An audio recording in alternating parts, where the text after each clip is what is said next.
Olá, meus queridos alunos da Escola Júlia Alenquer Fontinelli, aqui o professor Osés Oliveira, da disciplina de Química. Vamos aqui a nossa videoaula valendo a P2 do terceiro bimestre, certo? Vamos falar aqui agora do conteúdo tabela periódica, vamos conhecer um pouco da história da tabela periódica, como ela foi organizada, tá?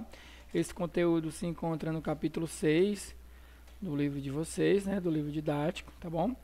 Vamos entender aqui um pouco como foi a construção dessa tabela periódica, tá? Essa videoaula está sendo direcionada aos alunos dos primeiros anos da manhã, tá? Então vamos lá entender aqui um pouco mais de como foi feita essa organização, né? Em 1669, foi feita a descoberta, né, do primeiro elemento químico, que é o fósforo, tá? Pelo alemão Brandt, né? Não sei muito inglês, tá? E você pode observar aqui, né, ó, o elemento químico, tá? O símbolo P, tá certo? Ele foi o primeiro elemento a ser descoberto, onde deu esse pontapé inicial para a construção de uma tabela periódica, né? E com a descoberta de mais elementos se fez necessário uma organização. Então vamos lá, ó. Mais na frente aqui, em 1789, nós tivemos aqui a contribuição de Lavoisier, né, que além da lei de conservação das massas, que nós já estudamos, ele teve aqui a sua contribuição também, né, na publicação de alguns agrupamentos de elementos, né, dividindo eles em gases, metais, não metais, certo? E os não metais terrosos, que hoje a gente usa um pouco dessa nomenclatura na tabela atual, tá?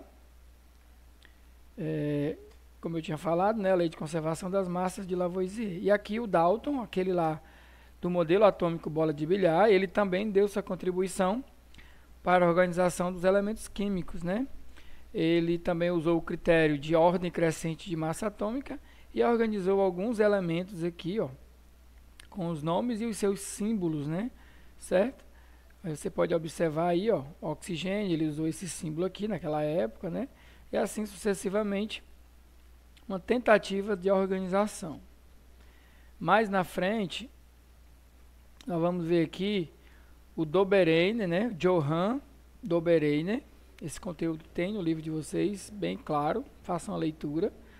Que ele teve a primeira ideia que houve um sucesso parcial que foi aceita, né? Que ele fez aqui um agrupamento de 3, chamado de tríade, tá? Que ele usou também o critério de massa atômica, com propriedades químicas semelhantes entre esses elementos que ele tentou agrupar, né? A primeira foi, ó, usando o cloro, bromo e o iodo, né? É a primeira tríade que Dobereiner organizou. E aqui na sequência, vamos ver aqui as duas tentativas dele, né? A tríade é porque são 3, né, gente? Ó, como eu tinha falado, aqui é a primeira e a segunda também, tá? Foi a primeira que houve um sucesso, a primeira tentativa com sucesso é a do Dobereiner aqui, tá? Na sequência veio aqui o Alexandre de Charcontois, né?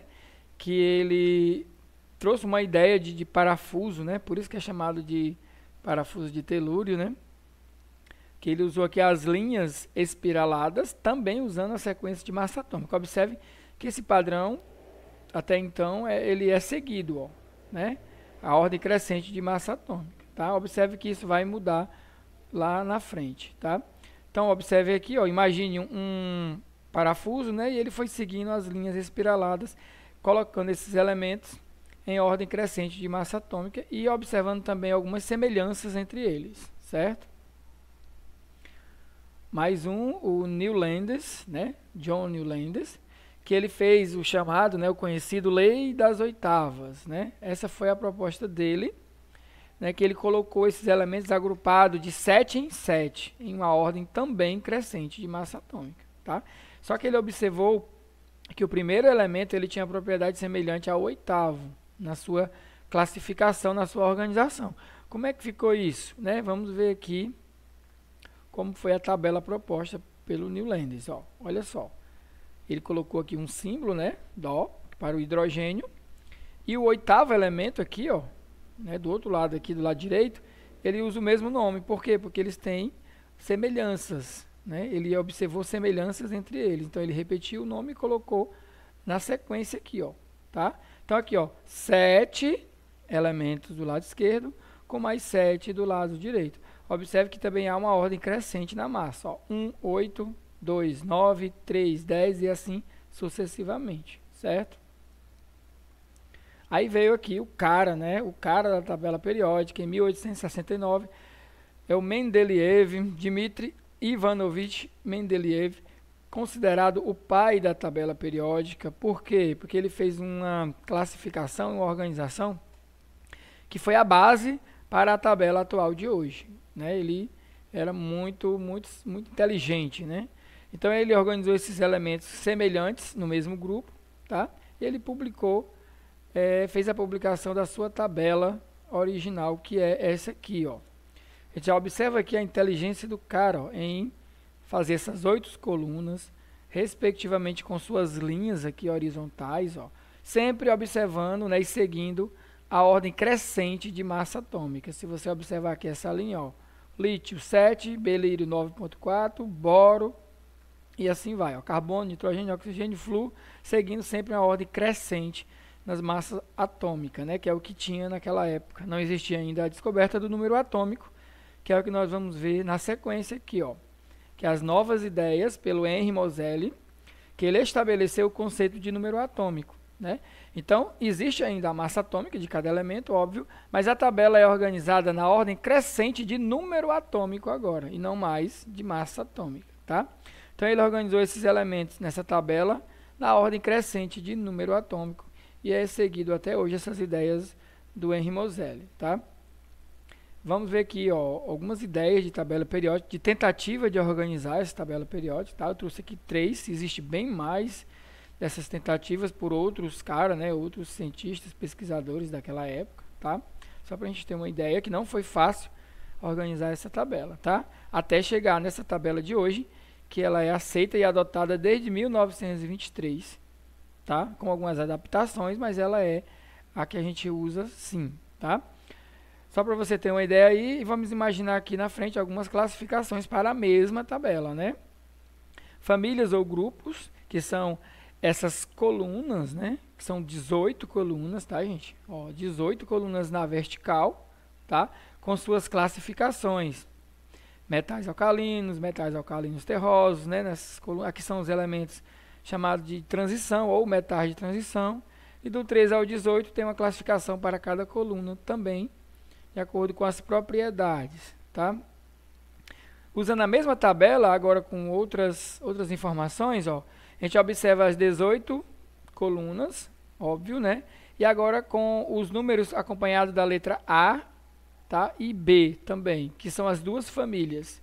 Só que a gente trabalha bem mais a família A, né? Na classificação dessa tabela periódica, tá? Observe aí as 18 colunas e também, se você observar, vai ter 7 linhas na horizontal, certo? Ah, professor, mas tem 2 aqui abaixo. Ok, observem as cores aqui e aqui, ó. Que os latanídeos pertencem à linha 6, tá? Porque se colocasse ia ficar muito extrema a tabela, não ia ser fácil de trabalhar com ela aqui, né? E aqui, ó, os actinídeos pertencem à 7ª linha aqui, tá? Que é também chamada de períodos. A gente vai ver aqui na outra imagem, ó. São 7 linhas horizontais, chamadas também de 7 períodos, ou 7, que representam também as 7 camadas da distribuição eletrônica, certo? Repetindo aqui as 7 colunas, ó, com suas respectivas classificações, né? E é assim que é a classificação atual. Grupos, né, e famílias na vertical e períodos na horizontal. Tá bom, gente? Essa é a classificação atual e a história de como foi construída essa tabela periódica, né? Em sua classificação e o que mudou, o que foi de relevante, para que a gente use ela de maneira organizada e a fazer sentido no estudo da química, tá? A tabela periódica é a base para entender todo o estudo da química, tá bom, gente? Espero que vocês tenham entendido. No mais, esclareceremos no Google Meet, tá? Façam as atividades referentes a essa aula.